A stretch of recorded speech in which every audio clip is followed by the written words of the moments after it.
This is a story about Mr. Daydream. You know what he looks like, don't you, because you've seen him at the beginning. It's also a story about a little boy called Jack. And you don't know what he looks like, so here's a picture of him. Now, Jack was a very well-behaved little boy. He always ate up his lunch, he always went to bed when he was told, he always said please and thank you. But Jack was a daydreamer. Whenever he was supposed to be thinking about something, he found himself thinking about something else. Daydreaming. One day, Jack was at school. He was sitting at his desk, listening to the teacher talking about history. Suddenly, out of the corner of his eye, Jack saw something outside the window on the grass in front of the school. It was a small, cloud-shaped something. Jack couldn't believe his eyes. The figure looked at Jack, looking at him, smiled, and waved. Jack looked at his teacher, who was still talking. Then he got up, quietly, ever so quietly, and slipped out. He crossed the grass to the strange-looking, cloud-shaped figure. "Hello," he said. "Who are you?" "Oh, I'm Mr. Daydream," said the figure. "What's your name?" "Jack," said Jack. I'm going off on an adventure," Mr. Daydream said to Jack. "Would you like to come with me?" "Oh, yes, please," replied Jack. "Very well, then," said Mr. Daydream, and putting two fingers in his mouth, he let out the loudest whistle Jack had ever heard in his whole life. A huge bird swooped down out of the sky and landed beside Jack and Mr. Daydream. "Come on," said Mr. Daydream to Jack, and climbed onto the bird's back. Jack climbed on too. It was really an enormous bird, and there was plenty of room for both of them. "Hold on," said Mr. Daydream. Jack held on, tight. The huge bird flapped its huge wings, and suddenly they were high up in the air. They flew over fields and farms and towns and hills and trees and valleys until they were far, far away from Jack's school. It was very exciting. Mr. Daydream turned to Jack.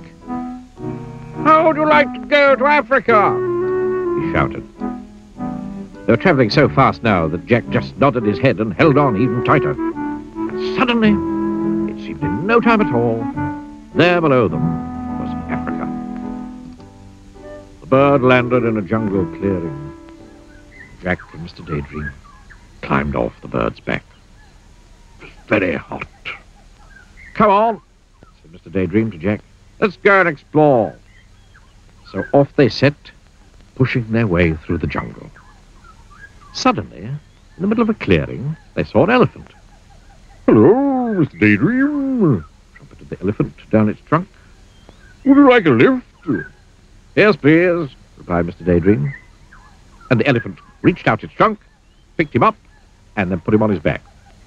Then he reached out his trunk again, picked up Jack, and put him on his back. It was very high.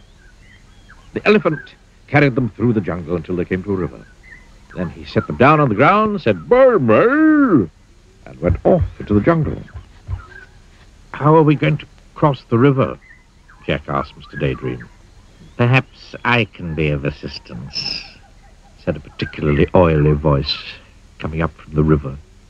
They looked, and there was a crocodile. "Use my back," suggested the crocodile. It was very helpful. They were halfway across the river on the crocodile's back when the crocodile grinned a rather nasty grin. All teeth and no smile. Then, flicking his enormous tail and shooting Jack and Mr. Daydream up into the air, the crocodile opened his horribly large mouth and waited. It was very frightening. "Oh, dear," gasped Jack as he looked down at that enormous mouthful of teeth. "Oh, dear. Oh, help!" Mr. Daydream, upside down beside him, put two fingers in his mouth and let out that very large whistle of his. Suddenly, just as the crocodile's mouth was about to go snap, the big bird swooped down out of the sky. Mr. Daydream and Jack landed right on the bird's back. "Phew," said Jack. foiled again, said the crocodile. Well, I promised you an adventure, didn't I? Grinned Mr. Daydream. You certainly did, said Jack. And now, said Mr. Daydream, I think we'll go to Australia. They did. And Jack learned to throw a boomerang, so that it always came back to him. Now, said Mr. Daydream, I think we'll go to the North Pole. And they did. And Mr. Daydream fell right up to his middle in a snowdrift. And now, said Mr. Daydream, I think we'll go to the Wild West. And they did. And Mr. Daydream found a huge 10-gallon cowboy hat. The trouble was, when he put it on, he couldn't see out. Jack! He called from underneath the hat. Jack! Jack! Suddenly, Jack realized that it wasn't Mr. Daydream saying his name. It was his teacher. And Jack wasn't in the Wild West. He was sitting at his school desk. Jack, said the teacher again, you've been daydreaming.